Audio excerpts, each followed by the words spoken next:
Do we have to actually even talk anymore ever again? Like, I can literally drop my mic right now. That was like fucking drop mic. Wow. That's why we got microphones, Sean, so we can drop mic.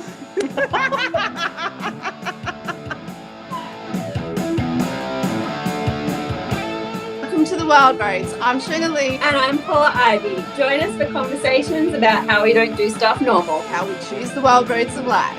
We want to show you all that's fun and possible, building businesses, making money, Navigating relationships and parenting, things we nerd out about. and running at our wildest dreams.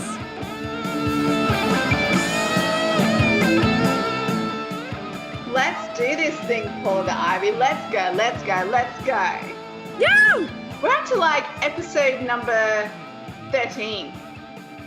Yeah, no, we've recorded more. Have we? Yeah, I think this is like episode 15. Is it? Maybe? Not sure. We'll have to check the files in that one. We do have to check the files. It's been so fun. Like, seriously, it feels like we've done a million, but it feels like we're so new and raw as well. I love it. Yeah. And can we just take a moment to like look how professional we are now? We both have microphones. We have the microphones. We can do microphone voiceover voice Mm-hmm. legit now. Legit. So hopefully that annoying crackling sound that's been happening on our podcast is gone. And the echoes. And the echoes, they were super annoying. So That was thank you so for annoying. sticking with us. But if this is your first podcast episode, then welcome. Yes, welcome.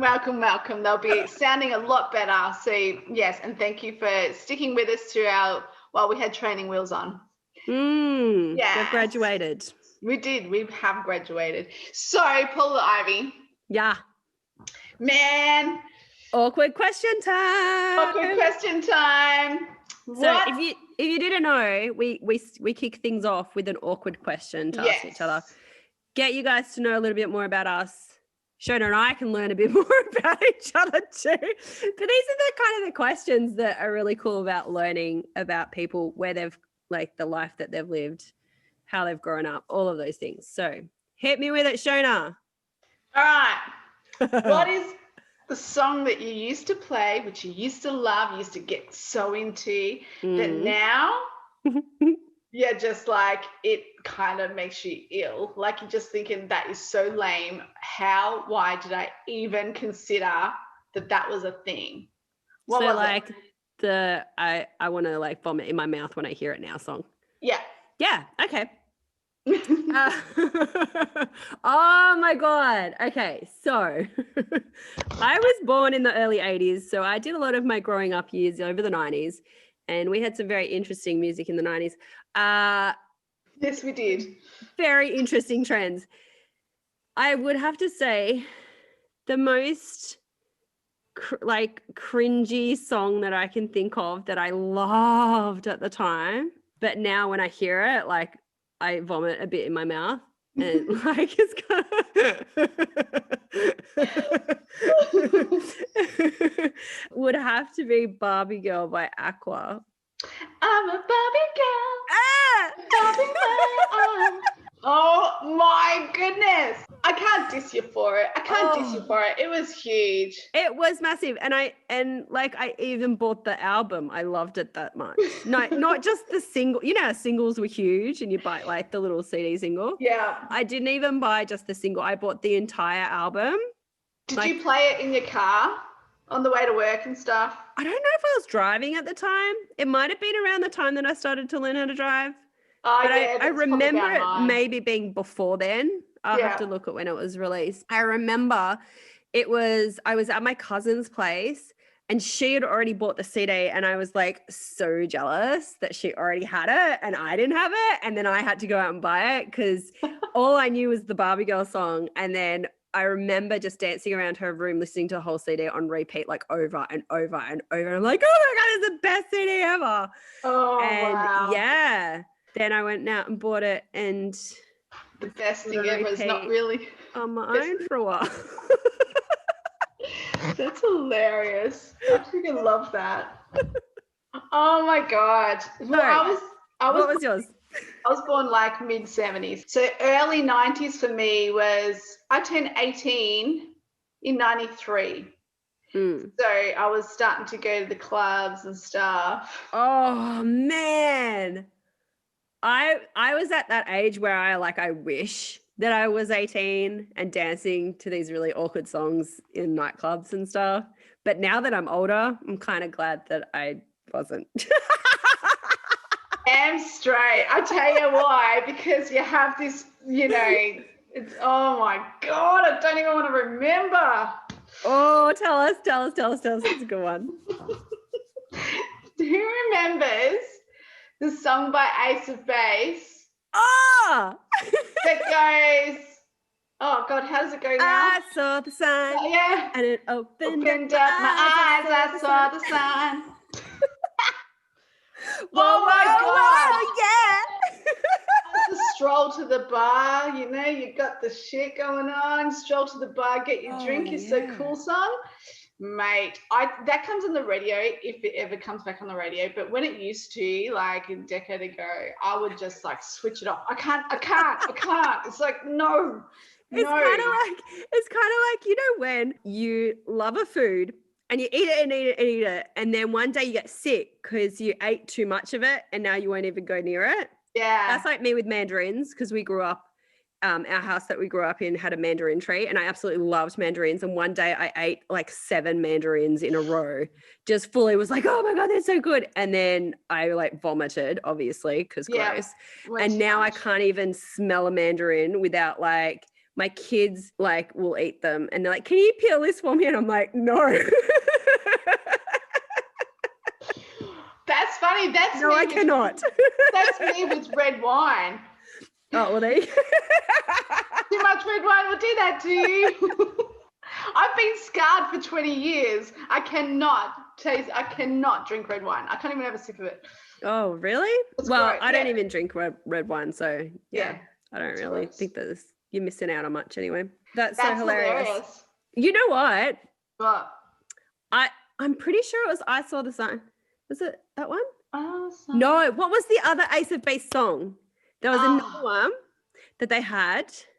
Let me Google it, because I've got a story. I'm pretty sure it was when we were in year 6 or year 5. So I would have been like 28 or something. You would have been in high school, yeah? This would have been, actually. All That She Wants. All That She Wants is another baby. Is another baby. She's gone tomorrow. That one. I'm pretty sure it was when I was in year 5. We had a school talent quest like every year in primary school, and me and my friends did a dance to that song because we thought it was the greatest. So I was on the Ace of Base bandwagon with you. Oh, yeah. Earlier stage. And so instead of at the nightclubs, I was performing a dodgy choreographed by 10-year-olds song in front of my entire school.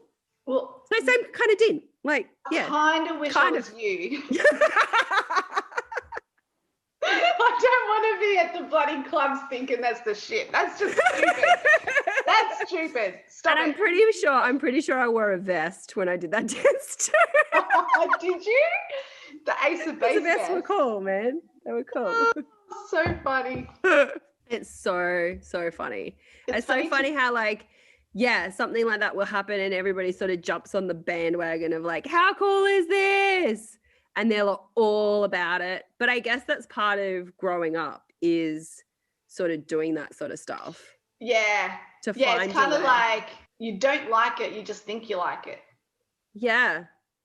Well, you might like it at the time, but it's something that's opening you up to knowing even more about yourself. Yeah. Cool little beautiful segue. Yeah, you like that? To our episode today. Look at you go, professional Ivy. Well, I've got a microphone now, Shonah. I know. I can do this. I feel like with a microphone, I can do segues. I tell you what, if you're watching this on YouTube, you'll know what I'm saying, but podcast listeners, you won't know. But watching, like, this is an invitation to watch our YouTube channel. But right now, Paula the Ivy looks like Julia Roberts with a microphone and headphones on. What? Yeah, totally. She's Look at you. amazing. Look at you. That's actually the celebrity I get. Like, I've had that a lot. You do. For a long time. You look like Julia Roberts. Even your smile, like, you're so Julia Roberts. And that is a massive compliment because I'm a huge fan of Julia and I think she is amazing and stunning. She's one cool chick. And fun fact, I was almost called Julia. Ha! I'm so Really? not a Julia, like, personality. No. But totally a Paula. Funny. I don't know when I found this out. It was when I was a teenager or something. And my mum told me that she wanted to call me Julia, but Dad didn't like that at all. And so they went with Paula. And I was like, oh. Paula's beautiful. Which is actually cool because then when I was at school, there was always Julias and there was never a Paula. Yeah, so Paula's rare, huh? Mm-hmm. Paula's beautiful. Yeah, although I did grow up in the age of Paula Abdul, and that's the only Paula other people would know. And so whenever they're like, oh, it's Paula Abdul, I'm like, yeah. I didn't even think of that. Well, if we met in the late 80s, early 90s, you would have. I probably would have, yeah. That's true. That was another song of hers. Yes. That I couldn't listen to now, probably. What song was it? It was... I would probably still enjoy it. You probably... I can't think of what it is. It's something... Opposites attract. Opposites. I was just going to say opposite. Black and white, ebony ivory. There's something because it was a black and white dog in the film. It was like her in Cartoon World.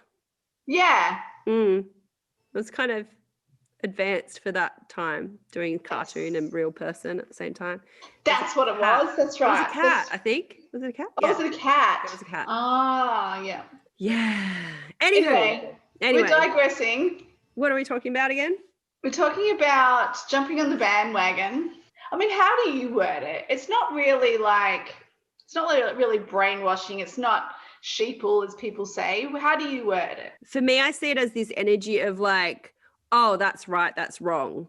So, oh, this is wrong. Now I'm jumping on the bandwagon, the right thing to do, like the right path, the right thing. So that's the way I see bandwagoning. And I'm pretty sure I did look up the origin of it, and that's pretty much like how it all started. It was more political, like jump on the bandwagon over here where we believe this, this, and this. So it's kind of like that mentality, and seeing, I guess, social media is like a place where a lot of that can easily happen. But it's really, this is why I really advocate, and a lot of what I do and a lot of what you do, Shonah, with your work in the world is really helping people understand more deeply who they are, why they're here, what magic they have, what they want to explore, how they want to expand, how they want to express themselves, where they want to go, what future they see, what impact they want to make.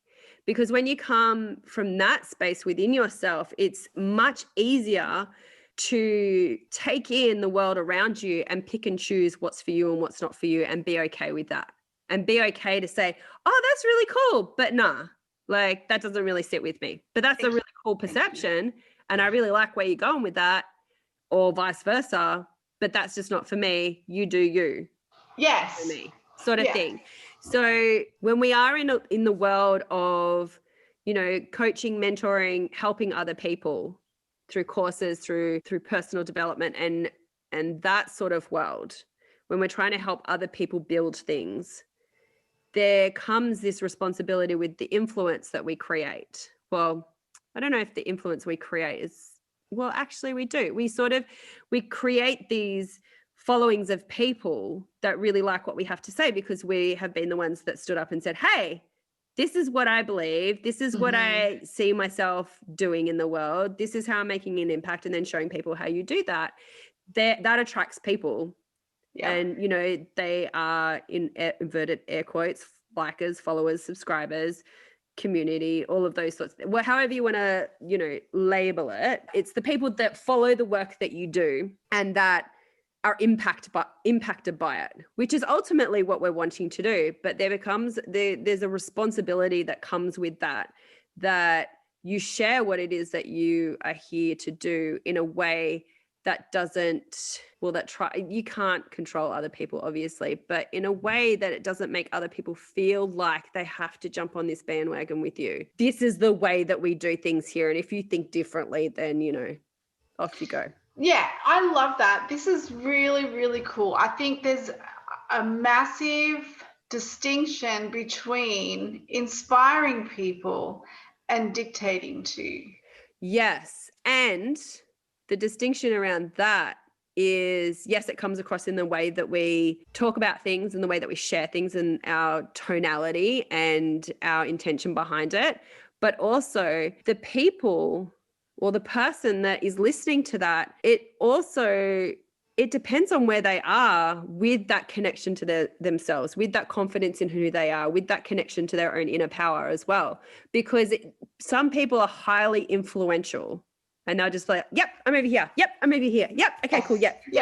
And they're kind of like, oh, they're just trying to search for themselves in amongst what everybody else is doing, which is great to draw inspiration from. But the longer that you do the work of connecting back to who you are, then the more you're able to see things as perceptions, not as this is what we do now. This is how we're going to, like, this is how we're all going to be successful. This is like, you know, that sort of mentality, which I know that I was like that in the beginning as well of creating my brand. It was kind of like shiny object syndrome. Like, you're like, oh yes, okay, this is how we're going to be successful. Okay, let's be all about this.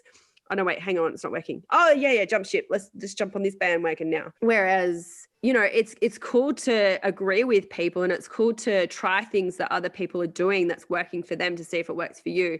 But it's not for me, it's not an all or nothing mentality. It's kind of like, I'm going to try a little bit of this, a little bit of that, open to all of the things. That's great for you if that's working, kind of not working for me, but that's okay too. It doesn't mean that I'm going to fail. That's right. It doesn't mean that you're going to be successful and I'm not. Mm-hmm. It's just I haven't found my road yet. It's all evidence-based, isn't it? It's like really when we see people and we perceive that they're successful in a way that we're very inspired by them. But I think it's because we can see the evidence that they're making money, or we can see evidence that they're, you know, that they've sold 3 books, they've written and sold 3 books that they wanted to do, or whatever it is. But we haven't had the evidence for ourselves for that yet. And so we do tend to jump on, you know, what they're doing because the evidence is there. But in saying that, the evidence is probably less about the strategy and it's more about the freedom of self-expression. Yes. And so if we get to get people to understand that self-expression and your freedom to be yourself is your strategy, your blueprint, your way of doing things, that's going to get you there faster than trying to jump on the bandwagon of somebody, or even the coattails. That's another thing. Oh yeah, riding the coattails. Then, you know, you're going to get somewhere faster. Not just faster and getting to your goal and to, you know, your dream and fulfill that, but the journey along the way, like we always say, how amazing would that feel that you got to do things your way instead of copying or emanating somebody else, especially, okay, I'm just going to go on a little bit of a rant here, especially when other people have, like, I'm talking about our online businesses right now, right? Have a fan base of 100,000 people following them, right? And which is fantastic. I'd love to be there right now, but I'm not quite there. If I try to emanate what they're doing right now, they could probably just say, you know, they've got a fan base, they've got so much more experience. They could probably say, you can buy this thing from me and I'm not going to tell you what it is, and you'll still buy it. Because you've got that trust in them. You've got that trust in them because you've seen their work. If I tried to emanate that right now and said, I'm going to jump on that bandwagon, that will work. There's so many people buying that stuff. If I said, I'm going to do that, I'd be lucky if 2 people bought it because my fan base isn't that big. I'm just not in, like, we're all in a different realm. We're all in different stages. Yeah. And I think that's the beauty of freedom and self-expression, is that you inspire in other ways. Sorry about that. This is always going to happen at my house, I tell you. We can just edit that out or not. But we inspire. Do we have a guest joining us, Shonah? Oh my God. My son's probably just come home and, you know, just rings the doorbell because, Mum, you can come and answer the door. Anyway, so what was I saying? So the self-expression and the freedom to be able to self-express is like that can inspire people to do the same. Yeah. And we can be inspired by those people before us and that have, you know, started way before us or has a bigger fan base or whatever it is. We can be inspired by them, but we don't. I think it's way harder to get somewhere to be, you know, trying to be exactly like them. Yeah. You have your own path for a reason. Like you can totally ride the coattails and jump on bandwagons and build things through that. But we're in the business of having our life's work feel like freedom and feel like play, feel like fun, because the impact that we see is helping other people do that too. Yes. Because there's a whole lot of people in this world who are craving just to have fun, who are craving freedom because they're so disconnected from their own self-expression that they don't even know where to begin. Like I was like that too. Yeah, me too. Yeah. The impact that I see myself making is not somebody who has a whole bunch of, you know, strong stances on things. I believe there's people here that are here to do that work in the world, but that is not me. I see my impact in the world as somebody who is open to seeing perspectives. And that's actually a part of my human design. When I have my human design reading, like that's actually a genius zone for me is I have the ability to see perspectives and I'm not supposed to hold on to strong opinions about things. And I love when I can see things from all different perspectives and I don't have to pick and choose a side. Like I'm quite often referred to as Switzerland because they're like, you can't argue with you because you just come at it from all different perspectives. And it's kind of like there's certain things that I feel strongly about and that are like values to me. Yeah. But also I'm open for them shifting and changing over my lifetime. I'm open to be able to see things from different perspectives at all times. I'm not like a lock it down. This is like, I'm just fighting for this and it's this way. And, you know, that's just not me. But I know that there's people on this planet that are going to do amazing things because that is why they're here. Absolutely. But the impact that I see myself making is to help as many people as possible, as many good people as possible, create a life for themselves where they feel supported, where they feel freedom, where they feel like they can express themselves, where they can really tap into that vibe that they have. Like this is one of the things that people keep saying that they're wanting to work with me is like, you have this vibe and I want my vibe. Like, how do I radiate that out? Because your vibe is your atmosphere. It's what people are tuned to when they're around you. It's what you give out into the, you know, collective atmosphere of the planet. So for me, your whole vibe and your whole situation of who you are is super important and super impactful. And that is what I see, how I see myself making a huge impact in this world is by helping other people do that. So then they can tap into, okay, cool, what it is that I'm here to do. So do we have to actually even talk anymore ever again? Like I can literally drop my mic right now. I was like fucking drop mic. Wow. That's why we got microphones, Sean, so we can drop mics. Holy shit, you're amazing. You're so freaking amazing. Wow. Wow. It's very interesting because we're going to have a podcast coming up where we're going to be interviewing this amazing woman called Carl Schuberg. And I had a session with her that, aside from what we're going to be talking about, but she actually opened it up and she made me become aware that I'm a teacher that doesn't stand at the front of a classroom and this is, you know, do this. I'm a teacher as I go first and inspire people by what I do. That's it. And when she said that to me, I was just like, I kind of knew it deep down, but I needed to hear that. Yeah. And now that I've got the freedom to not dilly-dally in which way do I do this? You know, how do I do this leadership thing? How do I get these clients? How do I help people get these transformations? Is it by doing this way? And now I just have pure freedom to go, yeah, this is actually how I lead. I do it by being myself, going first, and just doing what I do. And if you're inspired by that and you need help along the way, I'm here. Yeah. You know, it doesn't sit right for me to tell people what to do. Yeah. You teach and you lead through embodiment. Yes. Yeah. You got the words. That's how I feel about myself as well, is that, and I've gotten a few different readings, like a HD reading, a past life reading with Kasha.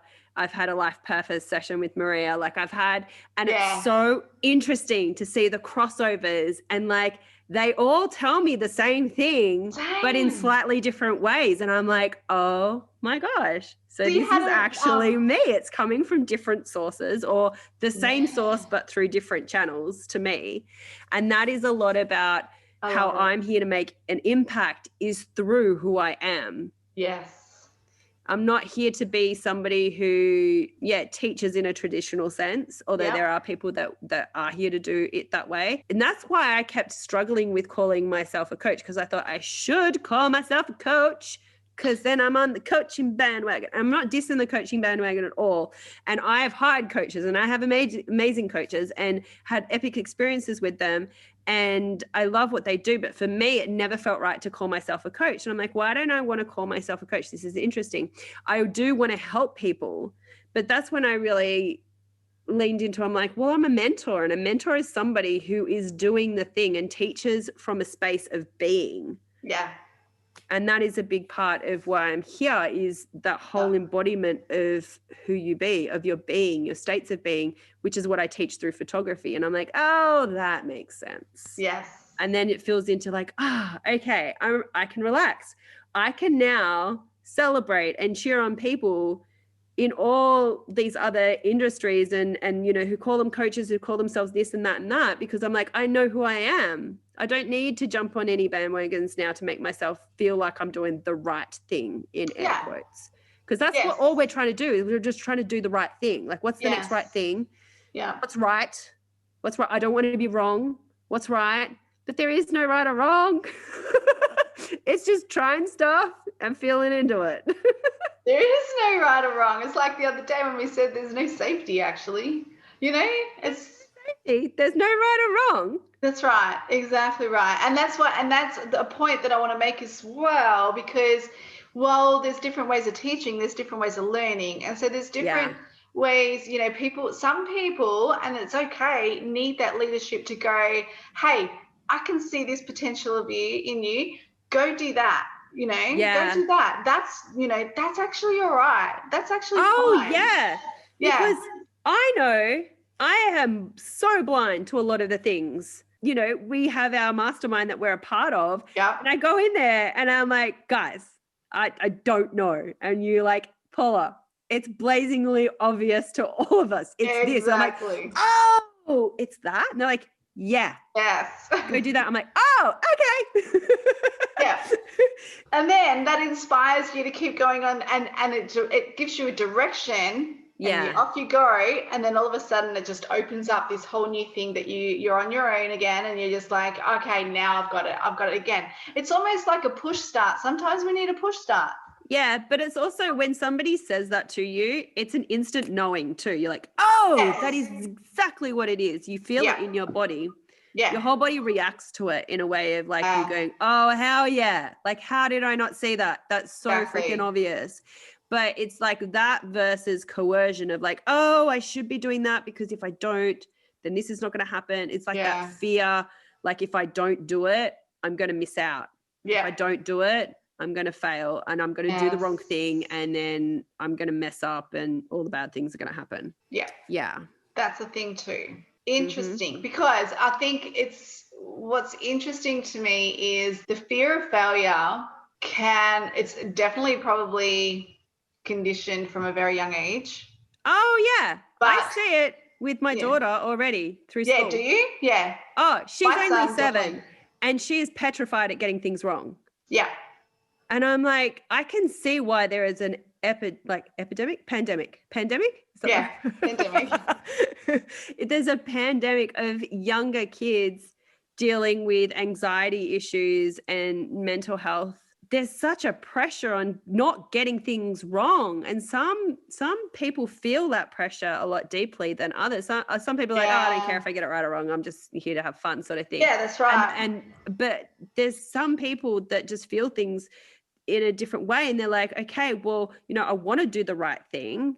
And this actually was apparent in a conversation that I had with her teacher. I'm not going to reveal details of that, but the whole thing was that she had a very different perception about the situation than what I did, because she's a teacher.